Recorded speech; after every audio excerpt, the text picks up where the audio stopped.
Check, check.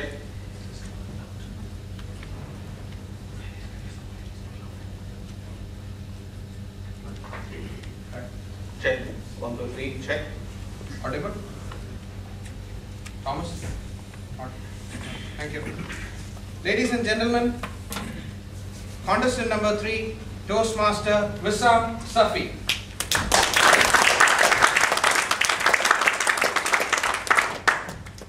Toastmaster Wisam Safi, my trip to Japan. My trip to Japan, Toastmaster Wisam Safi.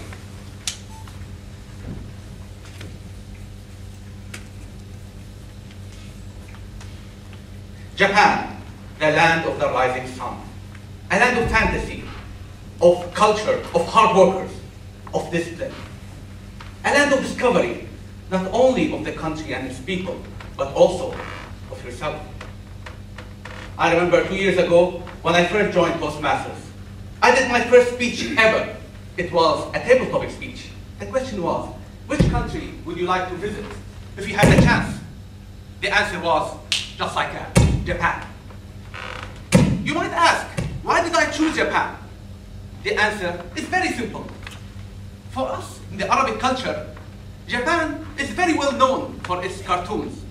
And they're all being translated into Arabic. So as Arabs, we know so much about Japan and its culture.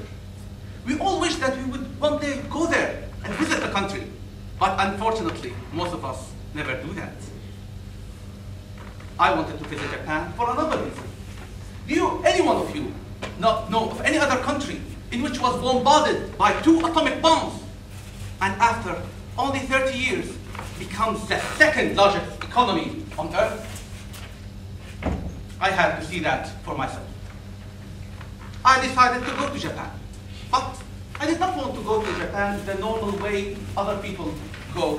I did not want to go with a tourist group, which would tell me, go to this temple, live in this hotel, probably a Western hotel, eat this food, this waitress would smile to you, a phony smile. Everything would be manufactured.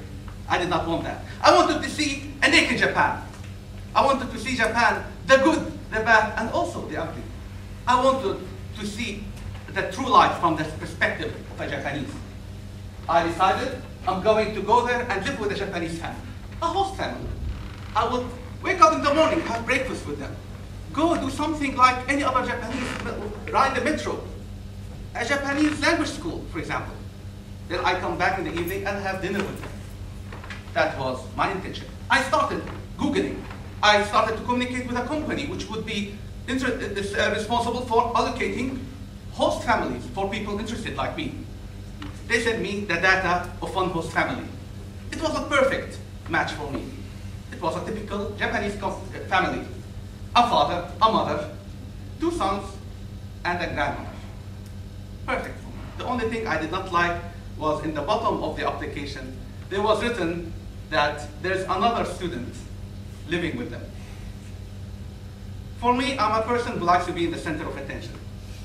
Especially if I'm going to a foreign country and I will be living with a host family. I wanted somewhere where when I'm sitting at the table, I did not want someone else to share their attention. I wanted to build up relations with Japanese people, not with foreign people. I said, what's the problem? It's only one person, right? I can live with that. So I decided to travel to Japan to this family. And I did that. I arrived to the airport of Japan, to Tokyo Airport. And I was greeted with my host mother, with a very nice good morning. Ohayou gozaimasu. I responded with the only word I knew at that time was konnichiwa. So, and we go and ride with her the bus to their house. I start to do some conversation with her, just, warm up. Oka-san, I knew that Oka-san means mother in Japanese. Oka-san, I understand that you have 2 sons, right? And they're living with you? Yes, I do have 2 sons, but they're no longer living with us. They have moved out of the house 2 years ago. Oh, that's interesting. I thought that Japanese were more accurate than that. They sent me a 2-year-old database. Okay. What is the nationality of this foreign student who's living with you? Actually, he's from France, and there's another student living with us. He's from Sweden. Two mistakes. And there's another student from China, another one from Malaysia. There's a Japanese English language teacher living with us. There's a friend of mine who has moved into the house with her husband. And whoa, whoa, whoa, lady, what is this? I started to think.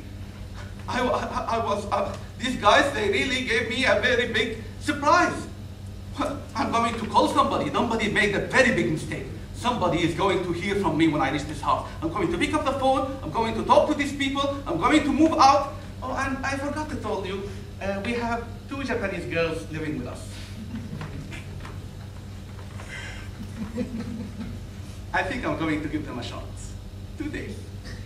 And I'm so happy that I did that. Why? Because if I didn't do that, I would have missed the best 30 days of my life. It turned out it was very interesting to live with these foreign students who are living in Japan, because I was able to see Japan from the perspective of people who've been in Japan for 3 months, for 6 months. Some of them have been living there for 2 years. Some of them were speaking fluent Japanese. I could see myself in 3 months, 6 months, or 2 years if I would have stayed there. It was a fantastic experience. Until now, I keep in touch with them using Facebook.